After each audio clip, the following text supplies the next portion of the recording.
Okay, it's going.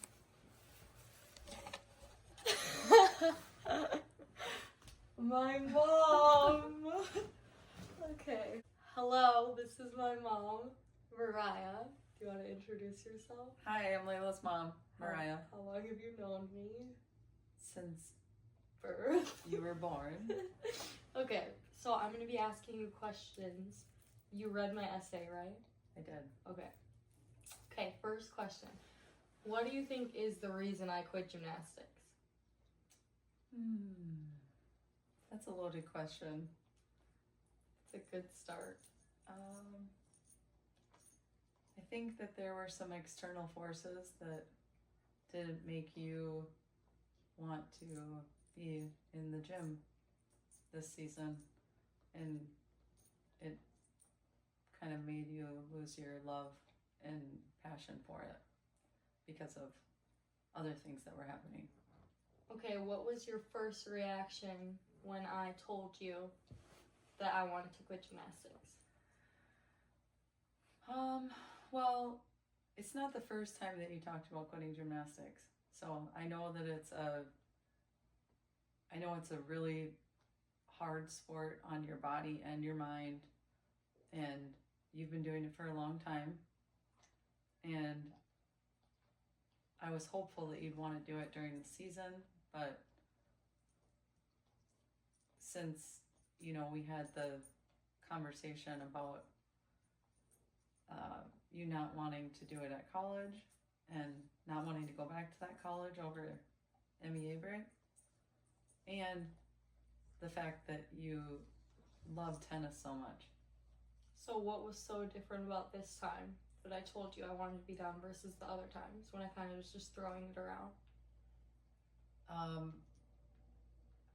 It was how sad you were. Like, it was, you didn't, every time the topic came up, it was that you got really sad and just kind of dreaded it, which that was not the case. I feel like you used to say it, but here and there, but it was in times when you were like, I don't know if I can do it, and you're having those moments. But the other thing is, it was just the sadness part of it. Like, you were really sad for at least a week. I feel like you were crying for a lot of the week. Mm-hmm. And so that was a lot. Okay, what was it like watching my first experience at state my freshman year? It was awesome. But like, what was it like for you? Like watching me grow up and then finally get there? It was super cool. Well, it's like it always is with you, where you don't believe, or you believe you may not be able to do something, and you kind of get set in that, and then I tell you you're going to be fine and you're going to do it. And so the first time at state is when you were so nervous and you went and you landed every pass sitting down, basically. Yep. And you were just so nervous, like you made it and you're by yourself. And we couldn't be there until the event, and then you called and asked me to come over, and I said I can't come in there, and you said okay, I'll come out, just come to the door. And then you came out and you said, I don't know what's going on, I can't land any of my passes, I just keep sitting on my butt, and nobody can, all my coaches are in there, Owatonna, Mankato, Kim, and I can't do it. And I'm like, you're gonna do it. When it's the time, you're gonna do it. And you did. Yeah. You flew when it was time. Yeah. You landed everyone, and then you went for the new move, and you actually flew. To the point you stepped the one foot out of bounds. But I was so proud of you. And then how was that different compared to watching my second experience at state? You were so much stronger. Yeah. And you knew what you were doing, and you'd been there. Yeah. And then so it was like, yeah, it was totally different. You weren't scared. No. You knew what the place was like.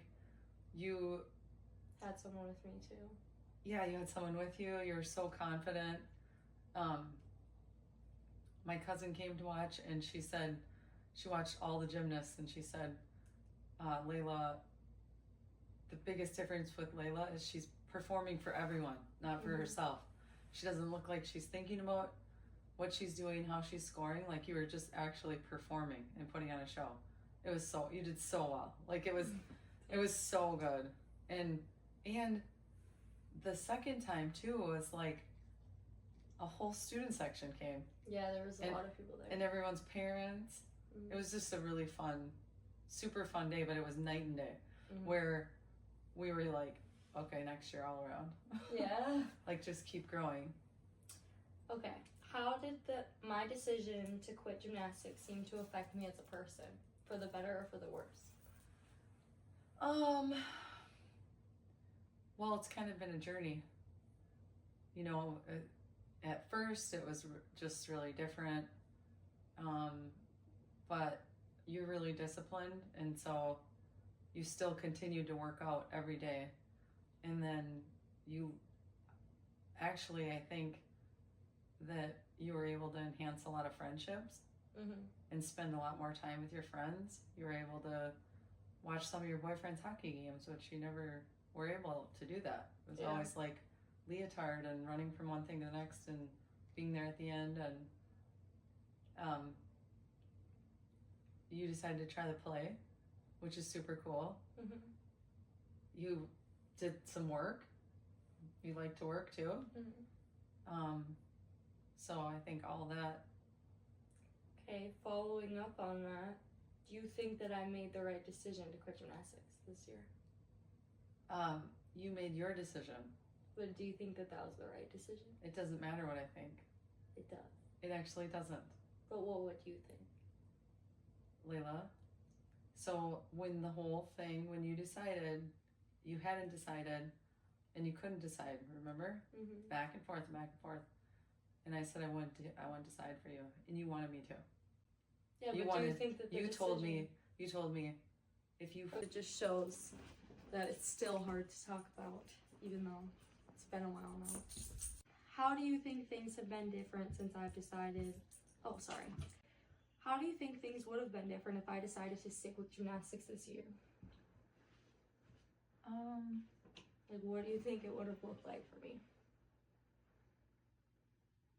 I don't know, because you didn't do it. So I don't know.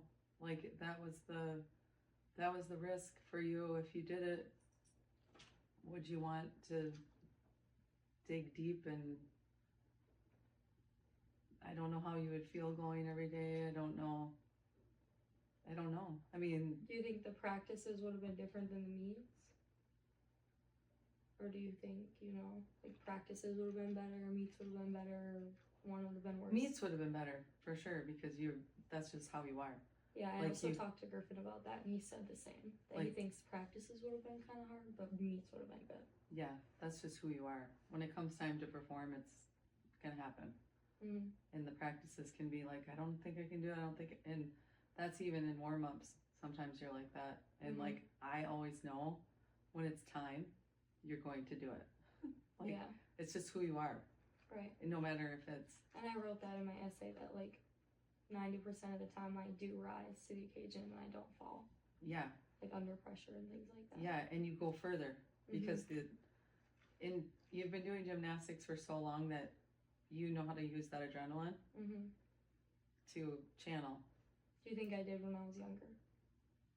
When you were younger, we had to get through it because you're so smart and somewhat high-strung with yourself that I would put notes in your lunchbox that said, just breathe, just breathe.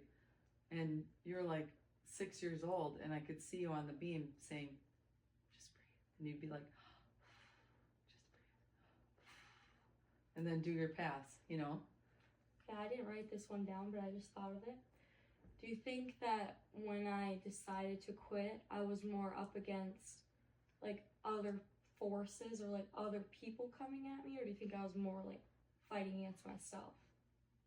Like what do you think was like my real enemy in this situation? Do you think it was my mental state? Do you think it was other people, coaching, maybe? I don't know. What do you think it was? I think it was a combination.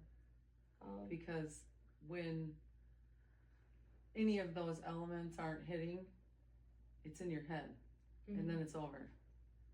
So it's not you attacking yourself completely. It's not you being attacked completely. It's when you have that mental block, because of whatever that force is, you're not going to be able to perform like you should. And you're not going to just shake it off like you weren't feeling like that.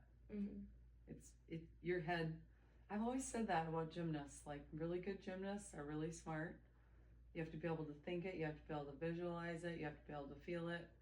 And then if it can go the other way, where you're like, I can't hit that. I can't hit, like, remember you wanted your aerial on beam so bad, and you just over and over and over and over and over. But if you have a block, you're not going to get it. But with you, in that move, like, I can tell when I walk into a meet if you're going to hit. Just by how you look at me. Yeah. It didn't matter if you had an injury or what was going on. I could tell if you were going to hit it. Okay. On the apparatuses, like on the floor, I always knew you were going to hit it. Yeah. Same. You know, the floor is like your, I don't know, your haven. It's just like nobody's like you on the floor. But the other ones, you know, the beam, the bars, you got really good on the beam, or really good on the bars. Your vault was solid. That's so funny that you say that about the floor, because the last sentence of my essay was like, no amount of cruel words or like unplanned events could ever take my love for the floor away. Or I said something along the lines of that, because I still have the floor school record. I don't know if you know that. I know that. Well, and that's why these other colleges are looking at you for acrobatics and tumbling, and it's not just gymnastics, it's the energy in that tumbling. And you never even took dance. You can dance. But like, you've never been on the other side of it when you're doing the floor. Yeah, I know. It's incredible. It would be so fun. It's like electric. Even when we went up to state in the Roy Wilkins, you can just feel it. Yeah. It's a different thing. It's just, it's like who you are. That's where you really shine. Okay, good job, Mom. Thank you. I feel bad about that. Like, doesn't matter. It's hard to talk about still. It's just 1 year. Yeah, do you think I should consider going back next year? Yeah. Why wouldn't you? That's all. Try it out. Bye.